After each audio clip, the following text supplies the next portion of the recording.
Flutie flushed. Throws it down.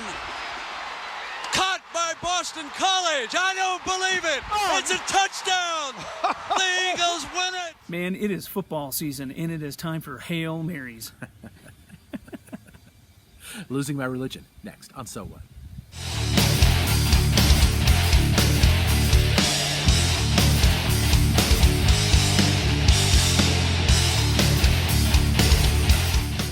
Hi, I'm Chris Dorman. And I'm Don Waite. Welcome back to So What? We are continuing our series on sin.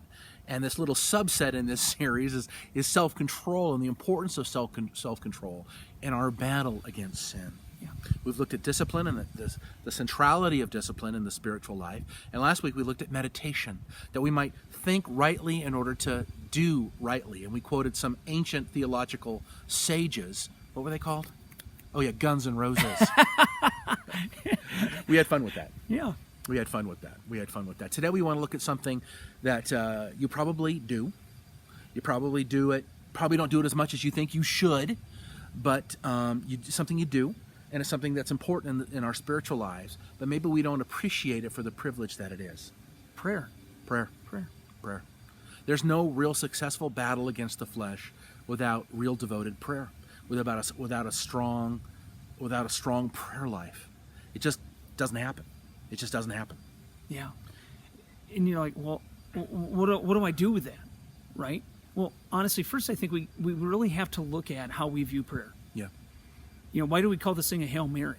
Well, what is a Hail Mary? What is a Hail Mary? In America, right? I don't know if it's like this in other countries, but we have this colloquialism that says, hey, it's a Hail Mary. Well, it's the last second, the last play of the football game, the quarterback's going to come back and he's going to whip that ball as far as he can to try to get that touchdown. But honestly, when we look at the Hail Mary of prayer, we're like basically saying, well, I guess all I can do is pray. We're not even convinced it's going to do anything, Chris. The Hail Mary play in football is that you're desperate. There it is. You have nothing to lose at this point. You've tried everything else for 60 minutes of football. You've tried everything else, and you're still behind. Well, you got nothing to lose at this point, so you might as well just do something crazy that has like a 1 in a million chance of working, has 1 in a million chance of doing anything positive, but you'll do it anyway. And a lot of us approach prayer exactly the same way. It's what we do as our last resort. It's where we end up instead of where we begin. Beloved, that's our problem. That's the problem. So we look at it like that rather than looking at it like Moses going into the tent of meeting. Yeah. Where it says Moses went into the tent of meeting and he met with God face to face and talked with him as with a friend. Yeah. Do we really see it as the opportunity and the blessing and the great thing that God has given us? I've been reading the Old Testament a lot more of late just because I felt called to do that. And everything about the Old Testament and the Old Covenant is separation. God is in your midst, but you can't get too close to him. Right. God is right there in the tent, but only one person, one day a year, gets to meet him in the Holy of Holies. Everybody else, you even think about it, you're going to die. You can't do it. Everything is about separation. Even though God is the God of Israel, his chosen people, and he's protecting them and leading them and providing for them, but there's still a separation. There's still a distance there that we as the people of God don't have. We have direct access to God. We've got an open pipeline. We are encouraged to speak to him anytime, day or night, and yet how often do we do that?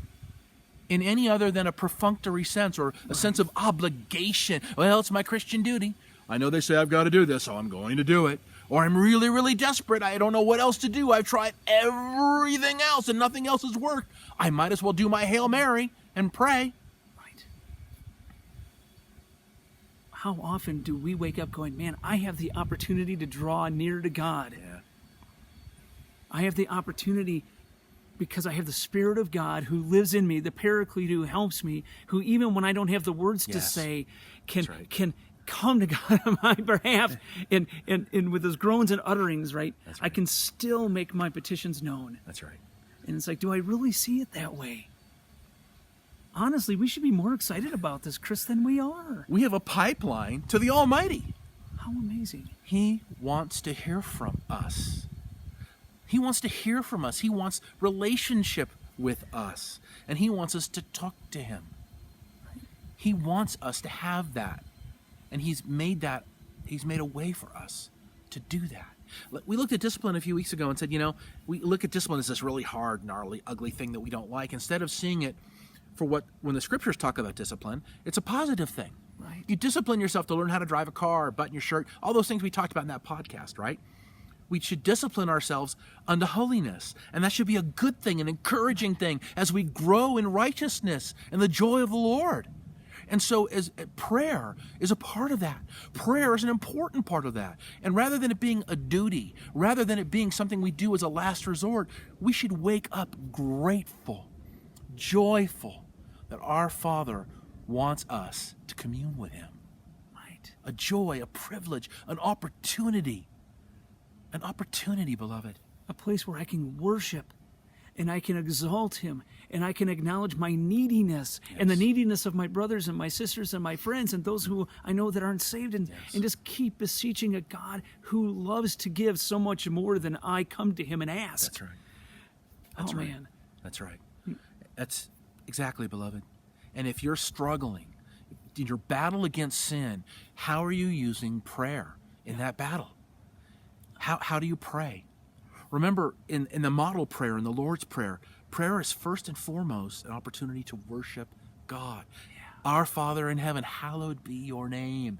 Prayer is primarily worship, an opportunity to acknowledge the greatness and the majesty of God. And as we exalt God in our lives and we become smaller in our own thinking, we become more humble, more teachable, like Job. Like Job, when God spoke, really spoke, he's like, oh, I am humbled.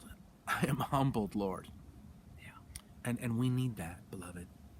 We need that. And that's something that God can do through prayer in your life as you exalt him by acknowledging your neediness and exalting him as God and worshiping him. He will guide you. He will teach you. He will comfort you. One of my prayers, Chris, is that we would be more like Nehemiah. That it would be a first fruit from my walk with Christ and not the Hail Mary. Yeah. That it saturates and permeates every part of my life. Yes. Even the little things. I mean, before he answered the king, he's like, he just gives it up to God, man. I mean, it was just such a part of his life. It was everything to him. That's right. That's right. And this is part of the discipline and why it's part of the disciplined life. Yeah. Praying without ceasing, as Paul tells us to do. That's how we need to live. Jesus was a man of prayer, a man of fervent prayer. Beloved, if you really, truly want to do battle with the flesh, then you need to be men and women of fervent prayer. Take advantage of that glorious privilege that is ours because of Jesus Christ. That is good stuff right there, man. Thank you for tuning in, my friends, and I'll talk to you next week. We'll see you soon.